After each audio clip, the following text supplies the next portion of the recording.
Having now learnt about valency, we will now move on to see the valencies of some common elements. We have learned that those elements which have a valency of 1 are called monovalent elements. Those elements which have a valency of 2 are called divalent, and those elements which have a valency of 3 and 4 are called trivalent and tetravalent elements. Always remember, when you write the valency of an element or a radical, it should always be written as a superscript to the symbol of the element or radical. Now let us see, in case of potassium, sodium, copper and hydrogen, they have got a valency of 1. We know that metals and hydrogen will always have a positive valency. Therefore, their valencies can be written as K1+, Na1+, H1+, and Cu1+. All these are considered to be monovalent, and since it includes metals and hydrogen, they all have a positive valency. Likewise, those elements which have a valency of 2 are called divalent elements. Calcium, magnesium, zinc, copper and iron, all these are examples of divalent elements.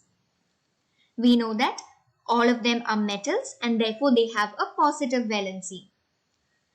Calcium, which is represented as Ca2+, magnesium with its valency Mg2+, Zn2+ for zinc, Cu2+, copper has got a variable valency, that is why here we have seen copper with the valency as 1, while here again we see copper with a valency of 2. This is because copper shows variable valency. Iron, it has got a valency of 2 and also 3, which means it is divalent and also trivalent. So here we write it as Fe2+. Aluminium and iron, they are considered to be trivalent elements. And since they are metals, they will also have positive valency. So their valencies along with the symbol can be written as Al3+ for aluminium, Fe3+ for iron. Chlorine, bromine and iodine, these are non-metals and we know that non-metals will have a negative valency. Chlorine, bromine and iodine have a valency of 1. Therefore, they are called monovalent elements. Its valencies with the symbol can be written as Cl1- for chlorine, Br1- for bromine, and I1- for iodine. Likewise, oxygen and sulfur, they are non-metals and therefore they have a negative valency. Oxygen and sulfur have a valency of 2 and therefore they are called divalent elements. It is represented as O2- for oxygen and S2- for sulfur. Nitrogen, which is also a non-metal, it has got again a negative valency and the valency of nitrogen is equal to 3. Therefore, we represent it as N3- for nitrogen. Carbon, which is also a non-metal, which again has a negative valency. And carbon has got a valency of 4 and therefore it is called tetravalent element. Therefore, it is represented as C4- for carbon. Now, we already have seen that certain elements like copper, iron and lead, they show variable valencies, which means they have got more than one valency. Now, let us see the valencies of copper. Copper can either be monovalent or at times it is divalent. So, it has got a valency of 1 and also 2. So, we represent it as Cu1+ and Cu2+.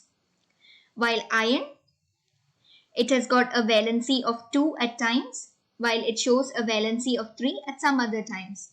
Therefore, iron can be divalent and trivalent. It is represented as Fe2+ and Fe3+. Lead again shows variable valency. It shows a valency of 2 and at some other times it shows a valency of 4. Therefore, it can be represented as Pb2+ and Pb4+.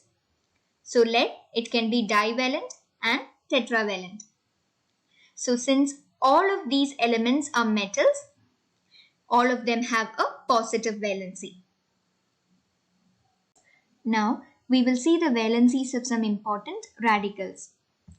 We have already learned that those which have a valency of 1 are called monovalent, with valency 2 and 3 are called divalent and trivalent respectively.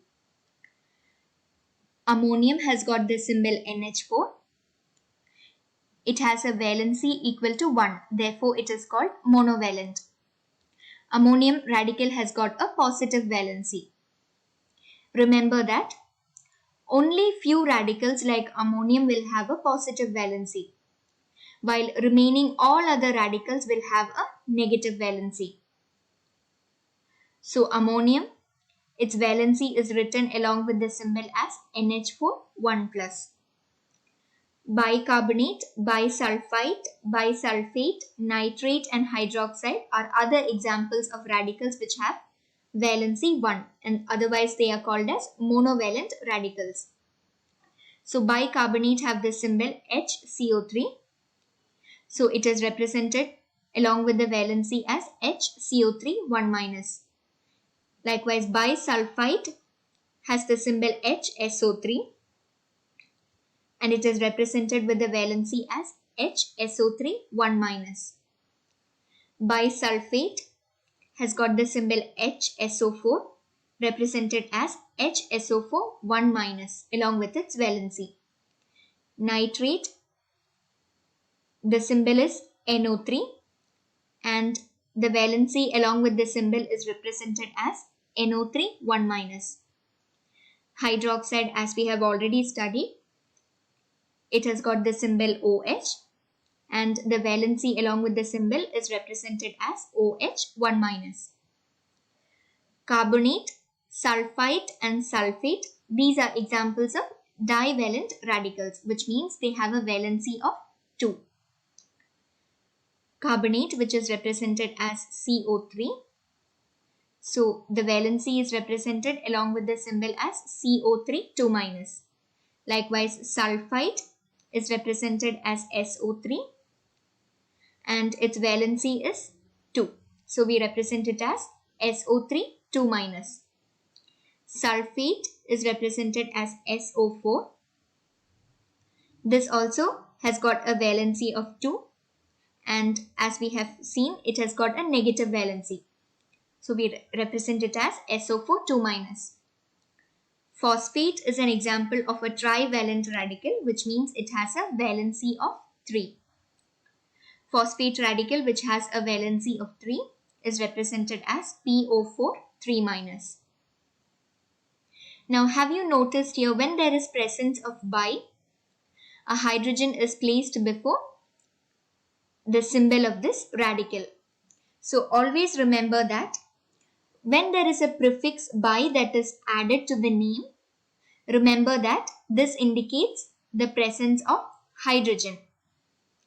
Also, in case of bisulfite and bisulfate, you would have noticed the difference of number of oxygen atoms.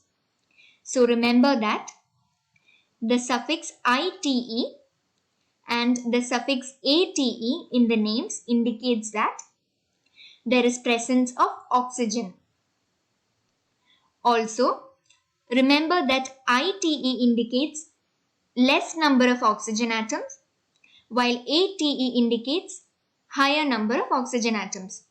Like here in case of bisulfite, we see that since it is ite, it indicates less oxygen atoms. So O3, HSO3. While bisulfate, since there is a suffix ate, it indicates more number of oxygen atoms. So it is written as HSO4. Same is the case of sulfite and sulfate.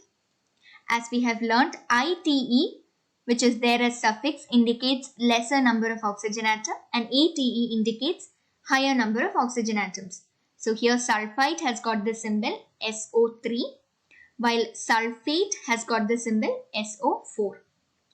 So always remember when there is presence of bi in the name, remember that there is presence of hydrogen. Also remember when there is presence of ITE or ATE as a suffix to the name, remember that it contains oxygen in the radical. Also remember ITE indicates lesser number of oxygen atoms while ATE indicates higher number of oxygen atoms.